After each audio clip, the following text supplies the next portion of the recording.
میں سید مفیز اپنے چینل کراچی کی آواز سے آپ سے مخاطب ہوں۔ گزشتہ روز ایم کیو ایم پاکستان نے فیڈرل بی ایریا میں ایک جرنل ورکر اجلاس منعقد کیا، جس میں کہ فیڈرل بی ایریا سیکٹر کی تنظیم 9 کے حوالے سے اعلان کیا گیا۔ اس اعلان کے بعد پی ایس پی کے کارکنان نے جو کچھ وہاں کیا وہ شاید ایم کیو ایم کی پوری سیاسی تاریخ میں کبھی نہیں ہوا ہوگا۔ یعنی کھول کر پی ایس پی نے باقاعدہ بغاوت کا اعلان کرتے ہوئے اس اجلاس کے اگلے روز ہی ایک احتجاجی اجلاس بلا کر موجودہ ایم کیو ایم پاکستان کے خلاف نہ صرف شدید نعرے بازی کی بلکہ تقریریں بھی کی، اور بار بار G8 کہہ کر ایم کیو ایم پاکستان والوں کو نہ صرف تنقید کا نشانہ بناتے رہے بلکہ کرپشن، بدعنوانی اور اقربا پروری کے بھی سنگین الزامات عائد کیے گئے۔ ویسے یہ اختلافات یا اندرون خانہ تقسیم یا انتشار کوئی انہونی بات نہیں تھی، بس اس بار نیا یہ ہوا کہ جو لڑائی جھگڑے اور عہدوں کی بندر باٹ بند کمروں میں ہوا کرتی تھی وہ کھل کر سڑکوں اور فٹ پاتھوں تک آ گئی، کھل کر عہدوں کی تقسیم پر ایک دوسرے کے گریبانوں اور عزتوں پر ہاتھ ڈالا گیا۔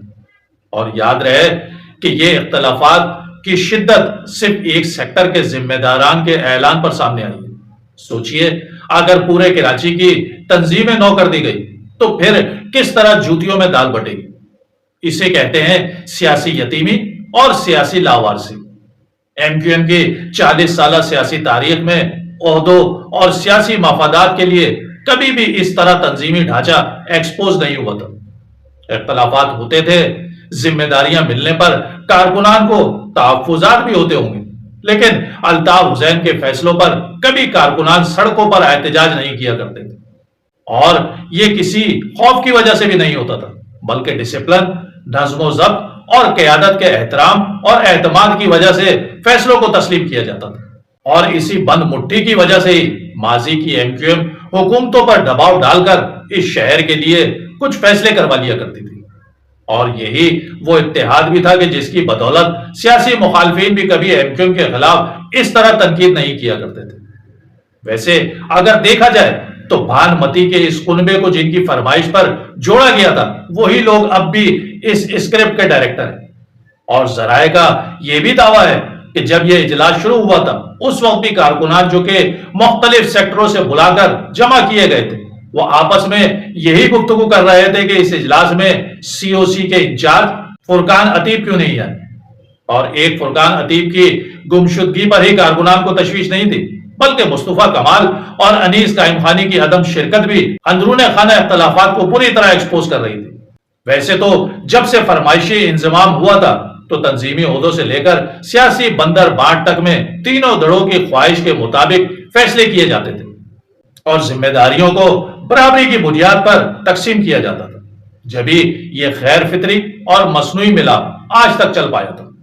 لیکن کیونکہ اب وفاق میں بھی پیپلز پارٹی اور نون لیگ کے درمیان لفظوں کی گولہ باری شروع ہو چکی ہے جو کہ نورا کشتی سے ہی، لیکن کیونکہ دونوں ڈراموں کا اسکرپٹ رائٹر ایک ہی ہے تو کراچی میں بھی دکھانے کی حد تک ایک مصنوعی سیاسی بحران پیدا کر کے کچھ ٹارگٹ اچیو کرنے۔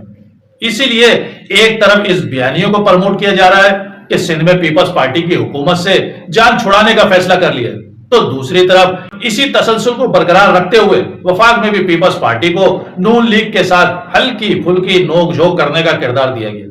لیکن اگر کراچی یا پاکستان کی بھولی عوام اس خوش فہمی میں مبتلا ہے کہ اس بوتل میں سے کوئی جن باہر آئے گا تو انہیں یقین ہونا چاہیے کہ جس جن کا وہ انتظار پچھلے 77 سال سے کر رہے ہیں اس بوتل میں وہ جن تھا ہی نہیں بلکہ اس بوتل میں تو شہد تھا، وہ شہد جسے بیچاری پاکستانی عوام 77 سال سے شراب سمجھ رہی تھی۔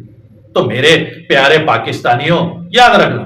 میوزیکل چیئر کے اس کھیل میں کھلاڑی وہی 77 سال پرانے والے ہی رہیں گے، صرف کچھ کو وقتی طور پر آرام کے لیے بٹھا کر تازہ دم لوگوں کو آگے کر دیا جائے گا،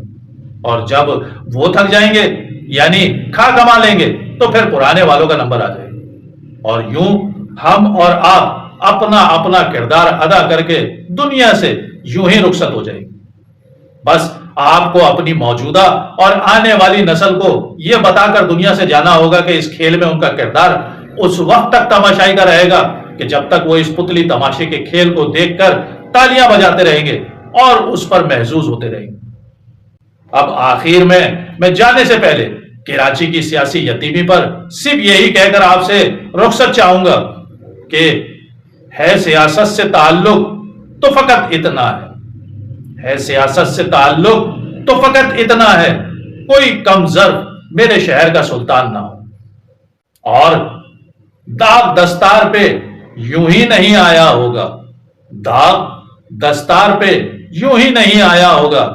تم نے کم ظرف کا احسان اٹھایا ہوگا۔ باقی کراچی کی عوام بہت زیادہ سمجھدار ہے اور سیاسی شعور تو بلا کا ہے، اڑتی چڑیا کے پر گن لیتے ہیں۔